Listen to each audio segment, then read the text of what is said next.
Hey, thanks everyone for joining us at Group this week. My name's Pastor Travis. Hey, Pastor Mark here. So excited that you guys are joining us. And we're in a part of a series called At the Movies. And this week specifically, we're diving into the movie and some themes around the movie Inside Out 2.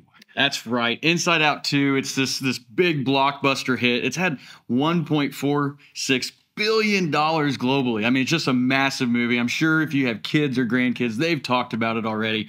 It's a big movie, and it's about this girl, Riley, who's filled with all these emotions, but then she turns a teenager. Now she's got all these extra emotions that are moving into her life, and it's this anxiousness and this envy, and we really highlighted anxiousness this week. Yeah, this movie, she actually goes into having like a hockey camp. And when she gets there, she's the new kid. And so she deals with this new emotion that she's never dealt with, which is anxiety. And I think we can all connect to that, right? Yeah, I mean, it really is this powerful message that's throughout the movie and that we tied our message into on Sunday that really, like, it shows that there's this mix of emotions, but balancing them is key for our lives. So let's connect a little bit in your group tonight. We're going to go through scripture. We're going to go a little bit of just the topic of anxiety. And a lot of it will be referenced on the message that hopefully you guys were a part of on a Sunday. But we dive into the first part is just a story where Paul is in prison and he begins to write about his experience of like his emotions and in prison. And he literally in Philippians chapter 4, he says, do not be anxious about anything. And think about that. He was, where was he at? He was in prison. Prison, chained up to another prison guard, right? Like, this is the life he's currently living. Yet he says, don't be anxious. Now, it's a powerful reminder that in these really bad situations that we can find peace and we can trust in God. And that's like, I love that. But to be anxious for nothing, like, is that even a possibility in today? Yeah, I don't think so. I think we're going to have to deal with anxiety at some point and probably throughout the day, different levels of anxiety. And so with bills, kids, stress of, just watching the news, everything, it feeds our anxiety. And sometimes we even set ourselves up for that. Yeah, I think that's the thing that kind of trips me up sometimes is like, if we think about it, we go and we post to social media, we like sharing our lives, but what we're really actually seeking is that response. And so we're actually opening ourselves up to the anxiety of that comparison of what's somebody going to say? What are they going to think? How many likes is this post going to get? Yeah. And so we have to fight against that all the time. And it is anxiety. It is real. But in the midst of anxiety, I think that we can learn some things. And so that's why we introduced a whole new story out of the Old Testament. It was one of the prophets. His name is Elijah. And Elijah was a man of faith, many miracles. In fact, as you learned on Sunday, his story, his name is God is with him. Like the breath of God is with him. He can trust God in all things. And yet, in the midst of all these miracles, and he went up against like these false prophets, all of these incredible miracles, then he finds himself scared. And that's the thing that trips me up about Elijah is like you see these mountaintop experiences, but then despite those, he also struggles with anxiety. He has this Queen Jezebel, who's just this one person. He defeats all these prophets. One lady comes at him, and then he runs away terrified, even asking God, saying, man, I've had enough, God. Like, I'm out. I'm tapping out. I can't do this anymore. I can't take it anymore. Yeah. So he really just throws up his hands and says, it's enough. Yeah. It's too much.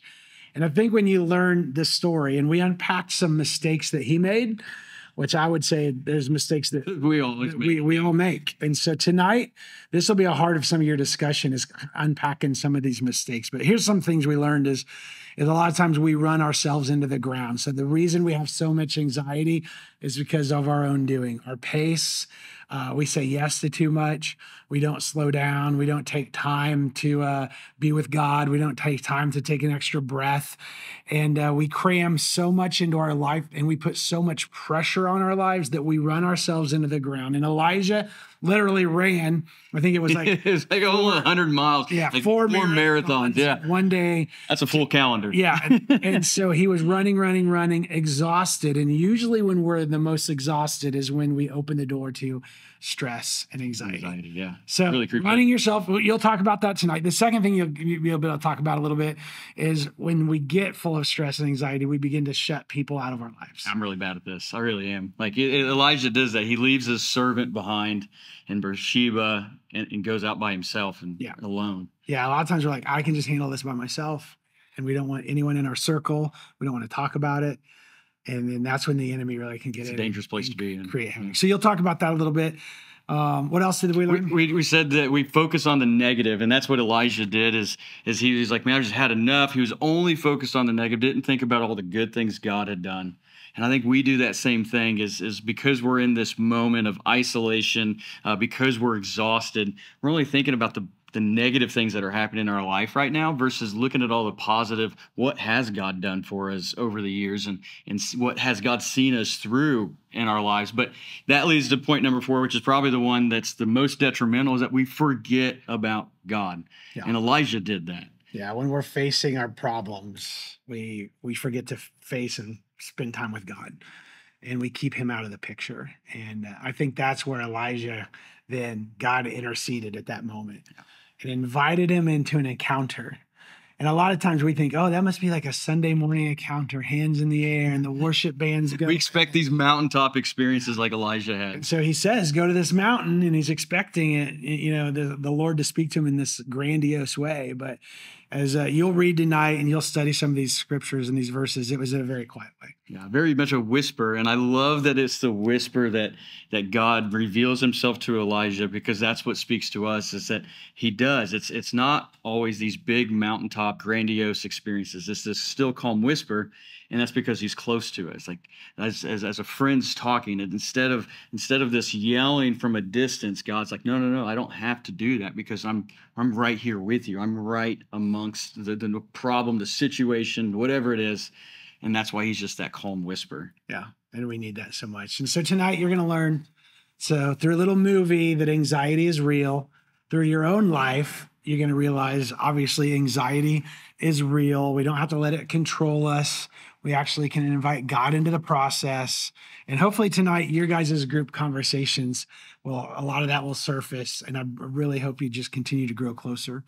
So through prayer, through our small groups that you're in right now, you're having these conversations, remembering to focus on God, remember God's closeness. That's the ways that we can cope with this anxiety when it comes. And Paul says, don't be anxious about anything, but in every situation, the verse continues, prayer, petition, with thanksgiving, then we take our request to God. So we can do that tonight. Absolutely. So if you're dealing with some anxiety, dealing with some stress, I want to encourage you, you're in a safe place. You're in group.